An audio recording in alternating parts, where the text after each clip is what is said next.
说到法租界，浪漫、高级、小资、情调这些词呼之欲出。然而今天法租界留下的这一切美好，是曾经的一片荒芜和兵荒马乱。今天开启法租界第一篇，琼岭市租住坟地，黄浦江畔升起蓝白红。刺客是来杀我的，法租界最安全，安全个屁呀！这是民国剧里的上海法租界。没能说清这里怎么成了网红路，只知道除了外滩，在上海还有一个叫做安福路。这是现在人比地砖还多的法租界。外滩是建筑的那个东西和这里的地方氛围不一样，地方。哇，好帅呀！这就是上海爷叔口中说的外滩建筑。来上海的游客也一定不陌生。但你知道，你认识的外滩只是半个外滩吗？这座矗立在外滩的信号塔是上海的见证者，也是风球预报的亲历者。这座信号塔在当年还具有更深刻的意义，代表着旧上海最著名的两股势力——英租界和法租界。它正是身处两个租界的分割线的原点位置。这条英法租界分割线就是现在的延安东路。1915年被填平之前，它叫洋泾浜。在洋泾浜的北岸，英租界从开埠就开始建设整齐划一的万国建筑博览群，发现另一段的外滩风格大相径庭，而那片区域就是原来法租界的外滩，史称法外滩。100多年前，作为同样是租界的洋泾浜，两岸照片对比也能感受到不同。你能分辨出哪是英租界，哪是法租界吗？法租界在旧上海保持了高度的独立性，风花雪月和风流韵事几乎都发生在法租界，连共产党也在法租界诞生。有梧桐的地方才是上海。这句话背后的含义正是只有法租界才叫上海。梧桐也被叫法国梧桐，但梧桐实际是英国的，只是法国人首次引入并种植于上海法租界。那为什么法租界要种英国梧桐呢？千里之外的巴黎大街上也有许多行道树，它们是法国梧桐和英国梧桐，其中英国梧桐更多一些。1853年，奥斯曼男爵奉命担纲主持巴黎的城市改造。那时的巴黎和洋泾浜也差不多，屎尿横飞，凡尔赛皇宫都被肮脏和恶臭的街道包围。大刀阔斧的重新规划后，我们才看到了今天的香榭丽舍大道，从此行道树成为了标配。这股风气随着法兰西的殖民扩张也飘来了上海。1843年，英国在上海设立居住地，开始大刀阔斧的规划，有模有样。法国比英国晚几年来上海，法政府对上海兴趣寥寥，进程缓慢。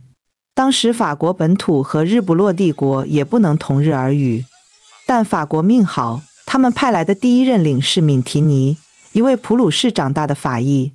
这也预示着日后高端优雅的法租界背后的推手是刚毅果断、精益求精的德国精神。Und damit alle persönlichen Interessen zurückzustellen. Diese Form von Askese, sicherlich ein sehr protestantischer Zug, das war ein entscheidender Punkt für den Aufstieg Deutschlands zur Großmacht.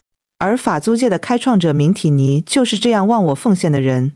初到上海的他住进了租界当时唯一的理查饭店，月租$600，而他每个月工资才200。于是他带着一家老小搬出，然后住进了靠近坟地的平房。当时的住处大概在这金陵路四川南路附近，这里就是法兰西在上海梦想开始的地方。上海疏松的泥土和水倒灌，经常让他们全家浸于水中。而明体尼仍乐在其中，请人修缮了房屋，又圈了周边一大块地，从此这里就升起了第一面法国国旗，这就是第一代法国领事馆。而这并非万事大吉，法租界的成型之路漫漫。作为第一代来沪法国人，商人雷米看中了领事馆周边地块，他请求明体尼去和上海当时道台洽谈拿地。彼时，上海道台是吴建章，原是广州的一个行商，拥有巨大的财产，买了个上海道台的官职。信心满满的明体尼出面与他商谈拿地事宜，但遭到了刁难，明体尼被激怒了。刚来上海的法国人怎么懂官场呢？吴建章当时已准备离任，多一事不如少一事，而新上任的道台出乎意料的爽快，大笔一挥就把地给批了。为了感谢这位豪爽的道台，法国以他名字命名了一条上海的马路——临桂路，现在彻底消失。然而因繁花再度爆火的进贤路的东段就曾经与他交汇，也是最早在租界以中国人命名的路。地有了，明体尼和雷米正式开始了在上海的冒险。这破败的大楼和冷清的街道，很难想象这就是法租界的核心——金陵路，是明体尼首次飘扬法国国旗的领事馆所在地。它曾经繁华的堪比英租界的大马路南京路，也是上海唯一拥有整齐规划的骑楼建筑的马路。骑楼本多见于广东和南洋，但金陵路上的骑楼整齐高大，栋与栋相连，所以这很可能源自于法殖民地的越南。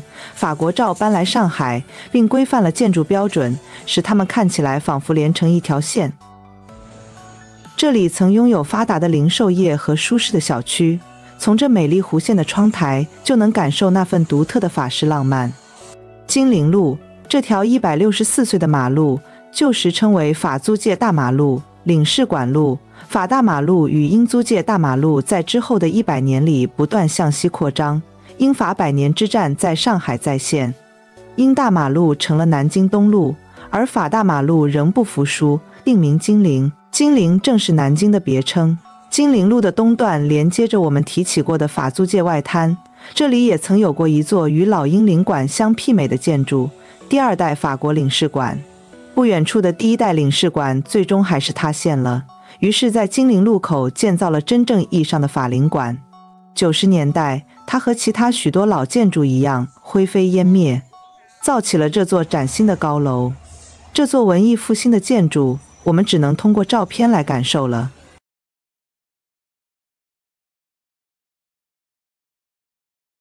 金陵东路8号，雷米洋行旧址，第一家法国洋行。1849年，雷米租到了英租界外的2亩土地，从此有了法租界。